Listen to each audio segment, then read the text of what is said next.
Welcome to The Explainer. Today, we're uncovering what is, quite frankly, the hidden visual superpower of elite athletes. We're going to dive into the fascinating science of how your eyes actually process threats. But more importantly, we're breaking down exactly how you can train this superpower every single day to completely transform your reaction speed. Okay, let's kick things off with a bit of a mystery. Imagine two fighters in a ring, or, two martial artists facing off on the mat. Right before a strike lands, where exactly are the experts looking? I mean, do they watch the hands? Are they tracking the feet? Or do they look somewhere else entirely to predict what their opponent is going to do next? Well, think about a novice fighter getting hit by a fake jab, right? And then boom, it's followed instantly by a hook. Why did they get hit? Mostly because their eyes were glued directly to the gloves. But the expert, they do something completely different. They actually look at the chest or the central body. They use what's called a soft focus on the torso, which lets them covertly monitor all four limbs at the exact same time. They aren't staring, really, they're sensing. So, here is our roadmap for today's explainer to figure out how they do this. Section 1, the elite vision secret. Section 2, foveal versus peripheral vision. Section 3, anchors and quiet eyes. Section 4, target tracking drills. And finally, Section 5, the hand-chasing routine. Make sure you stick with us through the science here because we're going to wrap up with a highly specific daily routine you can literally start using today. Section 1, the elite vision secret, processing the unseen. You see, top athletes don't process fine details. They look for gross patterns. It's just like how Wayne Gretzky famously looked for the blur of jersey colors rather than trying to focus on players' faces. Doing that dramatically sped up his visual processing and reaction time. Section 2, foveal versus peripheral vision, the biological contrast. Let's slow down for a second and look at the raw biology behind our two primary visual fields so we can really understand why that trick works. First up, we have foveal vision. This is the absolute center of your vision, literally just the central 2 to 3 degrees. This is our high acuity focus. It's absolutely essential for fine motor skills like reading a book or, say, threading a needle. But here's the catch. It covers a remarkably tiny area of what's actually in front of us. Now, contrast that with peripheral vision. This is your wide outer visual field.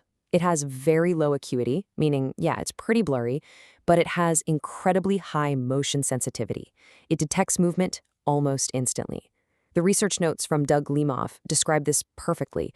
Relying on peripheral vision is a lot like looking through a frosted shower door. You definitely can't read a shampoo label through it, but if someone moves behind it, you know immediately. So, the crucial point is captured beautifully in this observation from Lemo's field notes. Foveal vision is powerful but expensive. Think about it. When you lock your foveal vision onto a specific detail, like an opponent's incoming fist, you naturally, almost automatically, tune out your peripheral vision. And under stress, relying too heavily on that foveal vision leads to a really dangerous tunnel vision. You end up completely blind to a second attacker, a clever fake, or a sweeping hook. Section 3, anchors and quiet eyes, the science of the gaze. So how exactly do the experts overcome this expensive biological cost? Let's get into it. There's this fascinating study on karate stances by Bandow and Witt, and it reveals exactly where skilled athletes rest their eyes.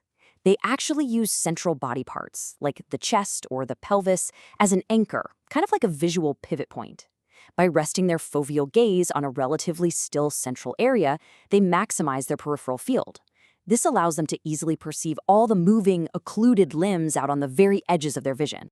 And this strategy of gaze anchoring culminates in what sports scientists call the quiet eye.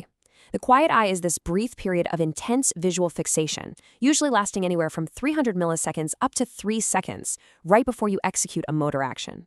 So whether you're shooting a free throw, swinging a golf club, or throwing a cross, hitting that quiet eye phase actually reduces the brain activity associated with stress and distraction. It practically guarantees smooth, optimal motor control. All right, Section 4, target tracking drills, upgrading your hardware. Step into the training camp with me for a minute because it's time to take all this cutting-edge science and apply it directly to your daily routine.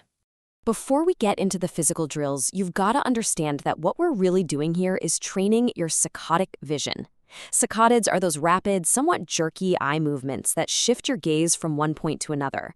In high-speed sports, you aren't really looking at where a moving object is. Your saccadic vision is predicting where that object will be at the point of contact. It is literally the ultimate skill of anticipation. So, here is a daily routine you can use to upgrade your visual hardware. First, working a double-end bag is incredible. Why? Because the sheer unpredictability of it forces your eyes to stay active but relaxed. Next, dropping a tennis ball or a reaction ball and catching it right off a bounce builds pure reaction speed. Even just shadowboxing with your eyes locked on an imaginary opponent's chest trains that central anchor we talked about. And hey, if you really want to level up, try using strobe glasses. They force your brain to predict movement with only tiny, brief flashes of visual input. It's a real game changer. Section 5. The hand-chasing routine, putting it all together. This is the absolute core of our daily routine, a highly versatile, partner-based peripheral vision exercise. You can easily do this at the start of literally any training session. First, square up and face your partner in a standard fighting stance. Next, put your hands up and create about a 2-inch gap between your palms and your partner's palms. Determine who's the leader and who's the follower. Okay, now the leader moves their hands in totally random patterns, and the follower has to perfectly match those movements to maintain that tiny 2-inch gap.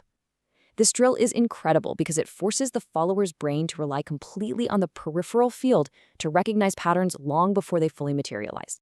Once you've got the basics of that drill down, you definitely don't stop there. You start layering in these progressions. Have the leader add some unpredictable footwork. Have them randomly fire off a pulled, surprise sucker punch that the follower has to quickly parry. Introduce 1, 2, or 3 punch combos, or, even defend against a surprise tackle. By practicing this daily, you're actually teaching your brain to decrease its fight or flight stress response when things get highly chaotic and fast-moving. And honestly, this brings us to the ultimate takeaway from all of this. This isn't just about eyesight. As the source material makes abundantly clearer, vision regulates the nervous system. When your visual input is clear and organized because you've actively trained your gaze anchors and your peripheral awareness, your reactions are just naturally faster, your movements are smoother, your anxiety drops. You literally replace panic with proactive, fluid movement.